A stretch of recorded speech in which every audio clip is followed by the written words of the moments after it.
ನಮ್ಮ RCB ಹುಡುಗಿರು final ತಲುಪಿದಾರ್ ಗುರು.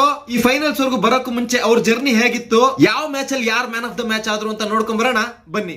RCB versus Mumbai IPL ನ ಸೀಸನ್ ಸ್ಟಾರ್ಟ್ ಆಗದೆ ಈ ಮೊದಲನೇ ಮ್ಯಾಚ್ ಇಂದ ಇಲ್ಲಿ RCB ಅವರು 3 ವಿಕೆಟ್ ಗಳ ಜಯವನ್ನು ಪಡಿತಾರೆ. ಮ್ಯಾನ್ ಆಫ್ ದ ಮ್ಯಾಚ್ ಆಗೋದು ನಡೈನ್ ಡಿ ಕ್ಲರ್ಕ್ ಅವರು 44 ಬಾಲ್ಸ್ ಅಲ್ಲಿ 63 ರನ್ಸ್ ಹೊಡಿತಾರೆ. ಆ ಲಾಸ್ಟ್ ಓವರ್ ಫಿನಿಶ್ ನ ಯಾರು ಮರೆಯಕ್ಕಾಗುತ್ತೆ ಹೇಳಿ. RCB ವುಮೆನ್ಸ್ ಎರಡನೇ ಮ್ಯಾಚ್ ನಾಡೋದು UP ವುಮೆನ್ಸ್ ಟೀಮ್ ಜೊತೆಗೆ.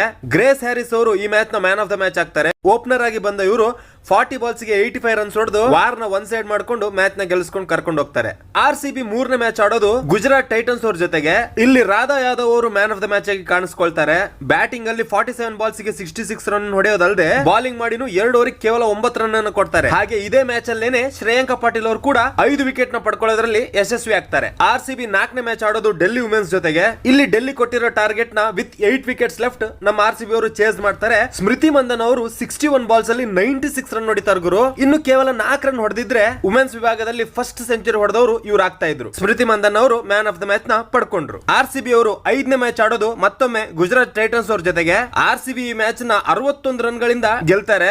ಇವತ್ತಿನ ದಿನ RCB ಗೆ ಶೈನ್ ಆಗಿದ್ದ ಪ್ಲೇಯರ್ ಅಂದ್ರೆ ಗೌತಮಿ ನಾಯಕ್ ಅವರು 55 ಬಾಲ್ಸ್ ಅಲ್ಲಿ 73 ರನ್ಸ್ ಹೊಡೆದಿರ್ತಾರೆ ಇವರು. RCB ಯ 6ನೇ ಮತ್ತು 7ನೇ ಮ್ಯಾಚ್ RCB ಪರ ಹೋಗೋದಿಲ್ಲ.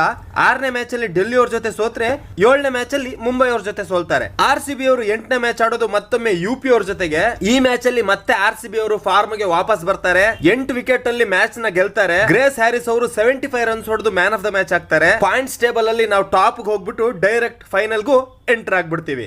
ಇನ್ನು ಒಂದೇ ಮ್ಯಾಚ್ ಗುರು ಉಳ್ಕೊಂಡಿರೋದು. ಟೇಬಲ್ ಟಾಪರ್ಸ್ ಆಗಿ ಫೈನಲ್ಸ್ ಹೋಗಿದೀವಿ. ನಮ್ಮ RCB ಹುಡುಗಿರು ಗೆದ್ಕೊ ಬರ್ಲಿ ಅಂತ ಎಲ್ಲರೂ ವಿಶ್ ಮಾಡಿ. ಜೈ RCB. ಮತ್ತಷ್ಟು ಇದೇ ತರದ ವಿಡಿಯೋಗಳಿಗೋಸ್ಕರ ನಮ್ಮ ಪೇಜ್ ನ ಫಾಲೋ ಮಾಡ್ಕೊಳ್ಳೋದು ಮರಿಬೇಡಿ.